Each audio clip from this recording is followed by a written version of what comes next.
अभी हम लोग बात करेंगे मंडे का ट्रेड सेटअप। कौन सी चीज़ जो हमें जाननी चाहिए मंडे ट्रेड करने के लिए, ये होगा हम लोग का news analysis trade setup for Monday.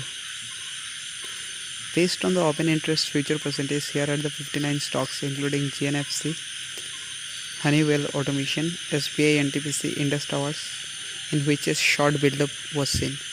Short buildup दिखाई दिया, दैट मीन्स क्या होगा, मार्केट बेरिश है। The market started day of on a robust note but the end was pathetic on May 13। हाँ बिल्कुल, एंडिंग बहुत ही बुरा था। और जो बेंचमार्क इंडेक्स दिखा गया, इसमें हर किसी ने जितना भी गेन किया था, हर एक गेन लूज़ कर दिया लास्ट आवर ऑफ ट्रेड में, जो आखिरी 1 घंटे का ट्रेड होता है उसमें। इसमें मॉडरेट लॉस बैंकिंग का हुआ और फाइनेंशियल सर्विस का और मेटल का। बीएससी ने लगभग, जो बीएससी का इंडेक्स होता है सेंसेक्स, इसने लगभग 1000 पॉइंट के आसपास लूज़ कर दिया और 52,749 पे क्लोज़ हुआ। जबकि निफ्टी ने 16,000 का पॉइंट पकड़ के नहीं रख पाया, इसकी वजह से 26 पॉइंट नीचे 15,782 इस लेवल पे बंद हुआ, जो कि एक बेरिश कैंडल डेली चार्ट पे फॉर्म किया है। निफ्टी का अगर देखा जाए तो, निफ्टी पे देखा जाए तो बुल का कन्विक्शन इतना भी ज़्यादा नहीं है, ठीक है। तो बुल का कन्विक्शन ज़्यादा नहीं है, दैट मीन्स एक अपमूव जो भी आएगा इसका सस्टेनेबिलिटी इतना नहीं होगा, दैट मीन्स अपमूव टिक नहीं पाएगा। ये मैं नहीं कह रहा हूँ, ये मज़र मोहम्मद बोल रहे हैं, जो कि चीफ मार्केट स्ट्रेटजिस्ट है चार्ट व्यू इंडिया पे। और अगर कुछ पॉजिटिव रह जाता है तो वो पॉजिटिव क्या होता है, वो होता है एडवांस डिक्लाइन रेशियो। ये डिसाइसिवली बुल के फेवर में रहा है देखा जाए तो। जो लास्ट थर्सडे का जो लो है 15,735, उस लेवल को नहीं तोड़ पाया।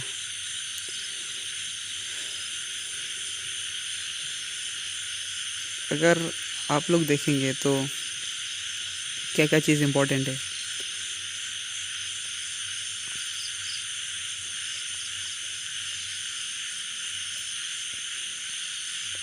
एनालिस्ट ने कुछ 15 पॉइंट के आसपास कुछ दिया, जैसे की सपोर्ट या रेजिस्टेंस निफ्टी का अगर सपोर्ट देखा जाए तो सपोर्ट डाला गया है 15,654, 15,654, उसके बाद 15,526।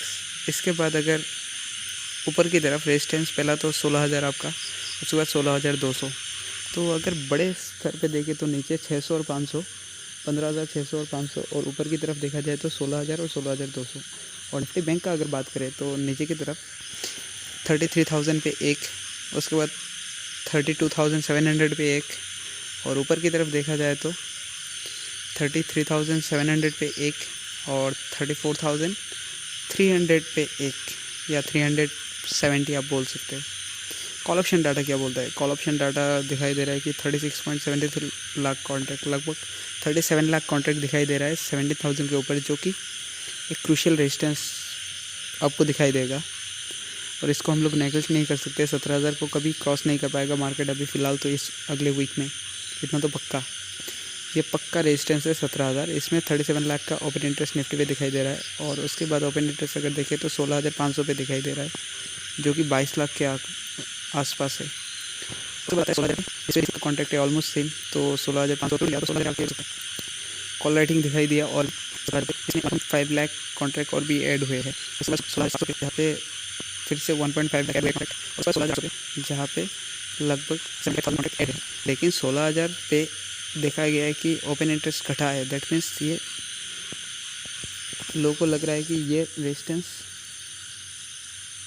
टूट सकता है, ये सपोर्ट टूट सकता है। 16,000 का जो सपोर्ट है, ये अगर टूट गया 16,000 का सपोर्ट, तो नीचे आ सकता है 15,900 पे।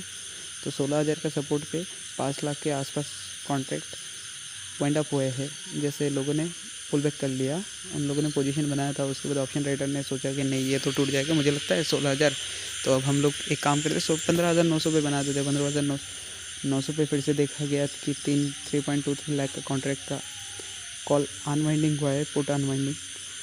उसके बाद 16,100 जिसमें लगभग 2 लाख के आसपास कॉन्ट्रैक्ट शेड हुए, मतलब ऑफ कोर्स पुल ऑफ कर लिया उन लोगों ने। बात यहाँ पे रुकता नहीं है। प्रोडक्शन डाटा क्या कहता है? प्रोडक्शन डाटा कहता है कि 16,000 पे 37 लाख कॉन्ट्रैक्ट है। उसके बाद 15,500 पे जहाँ पे लगभग 30 लाख है, और 15,000 पे जहाँ पे लगभग 28 लाख देखा गया है। लेकिन देखिए 16,500 पे लगभग 4 लाख कॉन्ट्रैक्ट ऐड हुए, 15,500 पे लगभग 2.5 लाख कॉन्ट्रैक्ट ऐड हुए हैं। उसके बाद 15,000 ऐड हुए हैं। तो मैं आप लोग बताना चाहता हूँ, आपको पता होगा कि जो कॉन्ट्रैक्ट ऐड होते हैं उससे विश्वास होगा, और अगर कॉन्ट्रैक्ट अनवाइंड हो रहे हैं सपोर्ट रह रहे, ये सपोर्ट था पहले या रेशंस था, लेकिन लोग अनवाइंडिंग करेंगे और ऐड कर रहे हैं, लोग विश्वास बढ़ती है, ये तो कम से कम निकलेगा। और अब उसमें अच्छा डिलीवरी पर्सन देगा, जैसे पेनेट LNG, कंज्यूमर इलेक्ट्रिकल्स, उसके बाद सब ऐसे बहुत सारे आपको देखने को मिल जाएंगे, HDFC, ये सब। तो जिसमें लॉन्ग देखा गया कुछ स्टॉक्स, इसमें कौन कौन से आते हैं? Aditya Birla Fashion and Retail, उसके बाद M&M, उसके बाद Sun Pharma, RBL Bank, Aditya Birla Capital, ये सब में लॉन्ग बिल्डअप देखा गया, मतलब लोग पैसे डाल रहे हैं ये सब स्टॉक में। और जिसमें लॉन्ग अनवाइंडिंग दिखाई दे रहा है, ये सब कौन कौन सा है?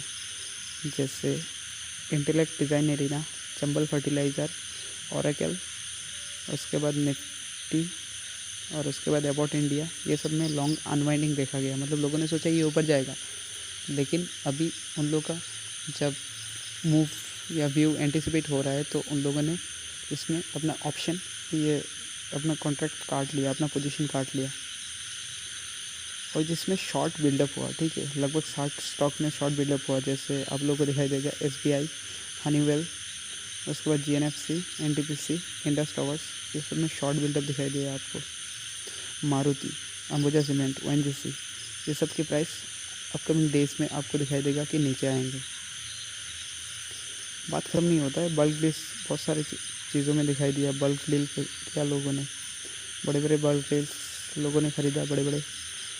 और रिज़ल्ट अगर 16 तारीख को आएगा तो भारत फोर्ज का आएगा, MCX इंडिया का आएगा, अमी ऑर्गेनिक्स का आएगा, सेंचुरी प्लाईवुड का आएगा, डोडला डेयरी का आएगा, फिनो पेमेंट्स बैंक का आएगा, ग्लेक्सो स्मिथ फार्मास्यूटिकल्स का आएगा, ग्रीन प्लाई का आएगा, GRM ओवरसीज का आएगा, मैक्स वेंचर्स का आएगा, उसके बाद Navabharat time Ventures, Omkar Speciality Chemicals, RateGain Travel Technologies, Raymond, Shankara Building Products, Uttam Sugar Mills और VIP इंडस्ट्रीज़, ये सब फोकस में रहेंगे, क्योंकि इन सब के नतीजे आने वाले हैं। और कोई स्टॉक अगर न्यूज़ में है तो वो है बॉब, बैंक ऑफ बड़ौदा। लगभग 17,070 के आसपास करोड़ के आसपास दिखाई गया है, जो कि क्वार्टर 2021-22 का क्वार्टर है, 4th क्वार्टर में आया है। और इसका लॉस आया था 1 साल पहले लगभग 1,000 के आसपास। अभी लॉस के मुकाबले इसका 1,770 के आसपास करोड़ के आसपास प्रॉफिट दिखाई दे रहा है। जो मैं आंकड़ा बता रहा हूँ ये करोड़ में है, ठीक है। और उसका जो प्रॉफिट है ये 19% नीचे गिरा है, 3rd क्वार्टर में था 0.2। तो डाटा से लगभग हमें इतना पता चलता है कि बेयरिश ही रहेगा मार्केट अगले